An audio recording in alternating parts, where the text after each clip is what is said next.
Parliament ఎలక్షన్లో పూర్తి స్థాయిలో ఫ్లాప్ అయినరు. ఇంకా ఎన్నిసార్లు ఫ్లాప్ అయినాక మమ్మల్ని ఫ్లాప్ అంటారు అధ్యక్ష? ఏంది అధ్యక్ష? మీరు ఏదైనా వాస్తవాలు ఉంటే మాట్లాడండి.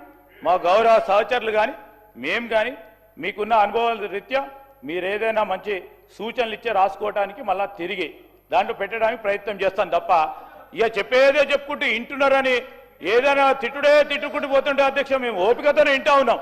మా మంత్రులం కానీ మేము కానీ నిన్న సిఎల్పి జరుగుతూ ఉన్నప్పుడు ముఖ్యమంత్రి గారు వారు చెప్పింది, వారు ఏదైనా మంచి మాటలు మాట్లాడితే రాసుకొని తిరిగి ఏదైనా మంచి విషయం ఉంటే మనము బడ్జెట్ పెడతా ఉన్న సందర్భంలో కానీ డిమాండ్స్లో కానీ దానిలో మార్పు తీసుకొచ్చే ప్రయత్నం చేద్దామని ఒక మంచి సానుకూలంగా మాట్లాడితే మళ్ళా అదే భాష అధ్యక్ష, అదే చెప్పిందే చెప్పుకుంటూ పోతా ఉన్నారు అధ్యక్ష.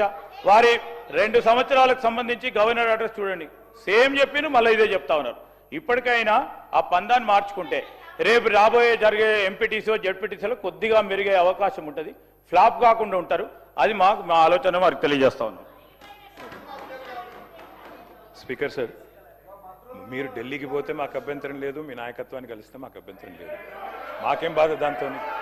కానీ అధ్యక్ష, ఢిల్లీకి పోయి నిధులు తెస్తారేమో అనుకున్నాం అధ్యక్ష, కానీ ఢిల్లీకి పోయి నిధులు ఇచ్చి వస్తున్నారు అధ్యక్ష, అది తేడా.